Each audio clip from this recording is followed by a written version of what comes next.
बाबू साहब, आप लोग कोशिका में बहुत सारे अंग को देखे हैं और कोशिका में बहुत सारे भाग को आप लोग पढ़े हैं कि नहीं बाबू?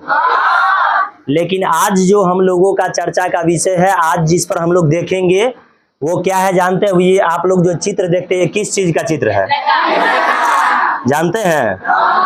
हमारे कोशिका में सर बीचों बीच में जैसे जीव जंतु का कोशिका होता है या कोई भी मान लीजिए कोशिका होता है, तो उसके बीचों बीच में एक गोल सी संरचना पाई जाती है जिसे हम लोग क्या कहते हैं बताइए? क्या कहते हैं? केंद्रक कहते हैं। अब जरा एक बात समझिए कि केंद्रक जो होता है, इसका चित्र देखिए, हम लोग इसको जो है बहुत थोड़ा बड़ा करके आप लोगों को दिखा रहे हैं केंद्रक को स्पष्ट रूप से, ताकि आप लोग 3D पिक्चर के माध्यम से देख पाइएगा।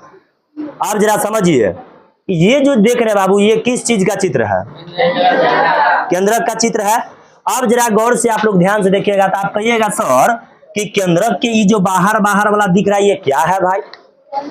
क्या है बताइए केंद्रक के? तो ये जो होता है केंद्रक के बाहर में जो ये होता है, इसको हम लोग क्या कहते हैं?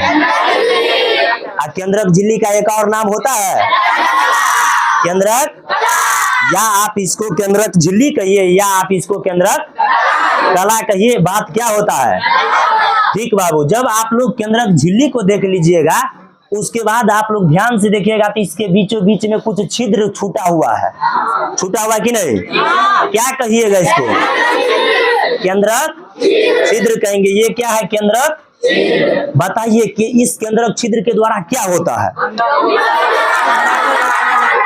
ठीक है, कोशिका द्रव्य से उपयोगी पदार्थों का क्या होता है बाबू? आना जाना। एगो लड़का कह रहा है कि कोशिका बिल है। क्या है कोशिका? कि केंद्रक बिल हो, है ना? गांव देहात में लड़का सब सीख गया तो देखिए सर इसको कह रहा है कोशिका बिल है। बिल, छिद्र को कह रहा है बिल, होल को कह रहा है बिल। अब जरा समझिए ध्यान से, अब जरा समझिए एक बात, ये इतना बात जब आप लोग समझ गए तो जिस तरीका से कोशिका में कोशिका द्रव्य होता है ना, गाढ़ा चिपचिपा लस पदार्थ होता है ना, ठीक उसी प्रकार से बाबू केंद्रक के भी अंदर जो ये पीला वाला आप लोग भाग देख रहे हैं, ये गाढ़ा चिपचिपा और क्या होता है? लस पदार्थ होता है। इस पदार्थ को हम लोग क्या कहते हैं बताइए? देखिए, केंद्रक। कोशिका द्रव्य नहीं रे बाबू, क्या चीज?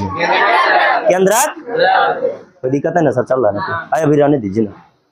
कोशिका द्रव्य। अब जरा गौर आप लोग जरा ध्यान से समझने का प्रयास कीजिए। इतना बात जब समझ गए उसके बाद कोशिका द्रव्य के बाबू केंद्रक द्रव्य के जो अंदर में आप लोग जब जाएंगे, वैज्ञानिक सब इनको जब देखा तो उसके बाद क्या हुआ बाबू कि इनके बीच में भी एगो छोटी छिद्र देखा, बहुत छोटा। इसको क्या कहा जाएगा बोलिए? केंद्रिका कहेगा। समझ रहे हैं कि नहीं? एकदम इसको याद रखिएगा। बीच में जो छोटी छिद्र दिख रहा है उसको क्या कहते हैं हम लोग? केंद्रिका कहते हैं। अब जरा आइए, केंद्रक के जो ये है बाबू केंद्रक द्रव्य है, इसमें आप लोग कहिएगा सर कि ये जो आप लोग देख रहे हैं धागे की तरह संरचना, धागा तरह दिख रहा है आप लोग को कि नहीं दिख रहा है? सब तो लगते हैं कि एकदम टोक लगा के देखा हुआ कि बाप रे लागे छे सर पाकल आम छी, क्या पियर है, खा जाएंगे। क्या है बताइए? इसमें आप लोग देख रहे हैं धागे के समान एक संरचना पाई जाती है केंद्रक द्रव्य के अंदर सर, उसको हम लोग क्या कहते जानते हैं? क्रोमैटिन। और ये बहुत ही अच्छा अंग होता है बाबू, आगे चल करके ये गुणसूत्र का निर्माण करता है। और गुणसूत्र ऐसा चीज होता है जो हम लोग अपने मम्मी पापा के समान हो पाते हैं। इसी के कारण अगर ये नहीं रहेगा तो हम लोग अपने मम्मी पापा के समान नहीं होंगे। बताइए, ये आगे चल करके क्या बन जाता है? गुण। क्या बन जाता है बताइए? गुणसूत्र। और गुणसूत्र के कारण ही हम लोग क्या होते हैं? अपने मम्मी पापा के समान होते हैं। क्या आप लोग इनके बारे में पूरा अच्छा तरीका से समझ गए? अगर आप लोग को अच्छा तरीका से समझ आ गया